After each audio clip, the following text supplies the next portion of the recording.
চলো ওইদিকে চলো, ওইদিকে যায় না, নোংরা।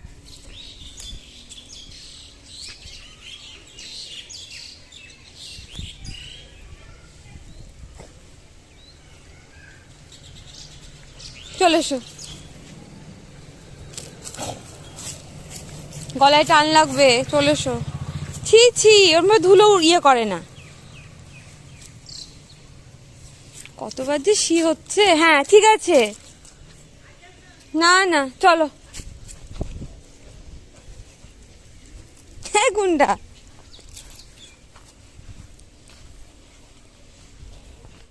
তুই আগে এসছিস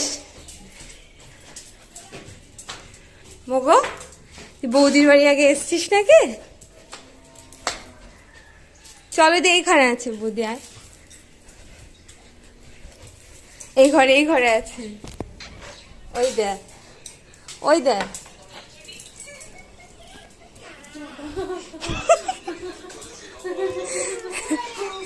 মগো মগো জুনু নাই।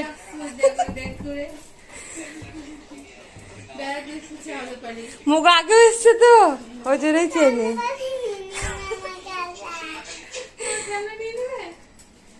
এসেছ? কাঁদছিল, আমি বললাম বৌদি ভাই একটু ঘুরে আসি, কাঁদছে। মা বলছি নিয়ে খবর ওখানকার ভালোই তো মোটামুটি। বৌদির দিকে তাকিয়ে আছে দেখো। তাও বলতে কি খবর নিবা বলো? মগো ভালো লাগছে বোধ থাকতে? হ্যাঁ সব ভালো, সব ভালো মোটামুটি। মহেন্দ্রের ছেলেটা হয়েছিল, ওর একটু জন্ডিস। তো ঘুরে কখন সব ঘুরে ঘুরে দেখছে।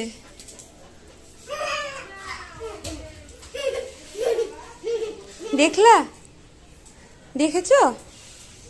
চলো আসছি গুবলিন। হ্যাঁ দাঁড়া, জুতোটা পরি। হ্যাঁ আর ওইদিকে যাবো না, ছাদে যাবো না। চলো চলো চলো চলো নিচে চলো, আস্তে আস্তে চলো। হ্যাঁ গুড বয়।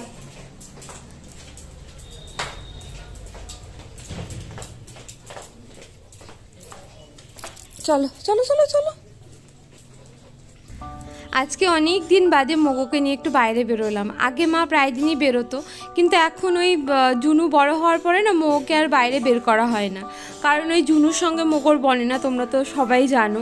যার জন্য ওই চুপ করে যদি বের করা যায় তবেই বের করতে হয়। আজকে যেমন জুনু ভেতরের ঘরে ছিল, ওই জন্য মগোকে চুপ করে একটু বার করলাম, দিয়ে বৌদিদের বাড়িতে নিয়ে গেলাম। আর কি সুন্দর বসেছিল, বৌদির সঙ্গে গল্প করছিলাম, আর চুপ করে বৌদির দিকে তাকিয়ে বসেছিল। তারপরে বাড়ি আসার পরেই বাবা বলল যে এই ঠাকুরের ফটোটা ভালো করে পরিষ্কার করে দিতে। আর বাবা যে কথাটা বলে সঙ্গে সঙ্গে না শুনলে বাবার আবার মেজাজ খারাপ হয়ে যায়, যার জন্য ফটোটা ঝটপট পরিষ্কার করে দিলাম। আর যেহেতু বাবা ওই ডাইনিংয়ে দেওয়ালটা রং করছে, তো এই হচ্ছে ব্যাপার। তো চলো ব্লগটা কন্টিনিউ করি, সঙ্গে থাকো, দেখতে থাকো। ঘড়িতে এখন 2:15 মতো বাজতে চললো। আমার স্নান ধান সমস্ত কিছু হয়ে গেছে। তার আগে প্রচুর কাজ ছিল, সমস্ত কাজ টাজ কমপ্লিট করলাম। আর মা এদিকে খাবার টাবার বেড়ে দিয়েছে। 2টোর মধ্যে খাওয়া দাওয়া না করলে মায়ের আবার মেজাজ গরম হয়ে যায়। আর প্রতিদিনকার কাজের মতো আজকেও যেটা করি, খেতে বসার আগে দোকানটা বন্ধ করে দিই। কারণ ওই খেতে বসার সময় যদি কোনো কাস্টমার আসে, সেও একটু ইতস্তত বোধ করে, আর আমাদেরও বিরক্ত লাগে, স্বাভাবিক। যার জন্য প্রতিদিন খেতে বসার আগে দোকানটা বন্ধ করে দিই। আর এখনকার আকাশ তো দেখে মনে হচ্ছে পুরো শরতের আকাশ, বর্ষার তো কোনো নামগন্ধ নেই, একদম শরতের আকাশের মতো লাগছে।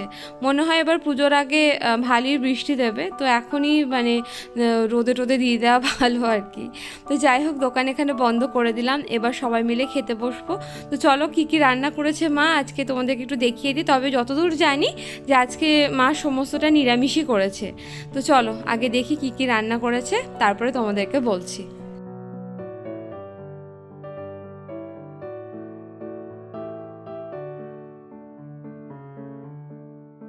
যেমনটা বলেছিলাম আজকে সবটা নিরামিষ। মা করেছে পেঁপে ভাজা, আমি এক টুকরো লেবু নিয়েছি, যেটা আমি প্রতিদিনই নিই। আর এখানে আছে ওই ঘাটকোলের ডাঁটা দিয়ে, পটল দিয়ে, কাঁঠালের বীজ দিয়ে একটা তরকারি, আর ছানার ডালনা। জানি না তোমরা চিনতে পারছো কি না, এটা হচ্ছে আমার ঘর লাগোয়া যে ছাদটা ছিল সেই ছাদটা। তো সেখানেই একটা কনস্ট্রাকশন চলছে। তো কি হচ্ছে না হচ্ছে সেটা তো কমপ্লিট না হলে তোমরা বুঝতে পারবে না। তো এখানে প্রতিদিনই কাজ চলছে, সেই যেটাকে বলে প্রতিদিনই বিয়ে পৈতে অন্নপ্রাশন একসঙ্গে হচ্ছে। তো কি বলবো, মানে কঠিনই পরিস্থিতি। আমি যে ভয়েস ওভারটুকু দিচ্ছি কত কষ্টে, আর এর মধ্যেও যে আমাকে কতবার উঠে উঠে যেতে হচ্ছে বাইরে, সেটা তোমাদেরকে আর কি বলবো। তো যাই হোক, এত কষ্টের মধ্যেও তোমাদেরকে ভ্লগটা দেওয়ার চেষ্টা করছি, শর্টসও দিচ্ছি, বড় ভ্লগও দেওয়ার চেষ্টা করছি।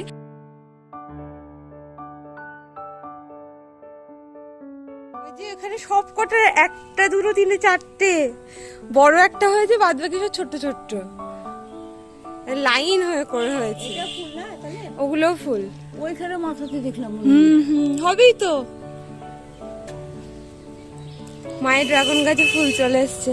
ও আর একটা জিনিস, ভুট্টাটা হয়েছে না, ভুট্টাটা কোথায়? চলো ভুট্টাটা দেখাই। এই যে মায়ের, এই দেখো, আমি তো দেখিনি, আমি এতবার ছাদে আসছি। এই দেখো ভুট্টা হয়েছে, একটা ভুট্টা গাছে কি সুন্দর ভুট্টা এসছে।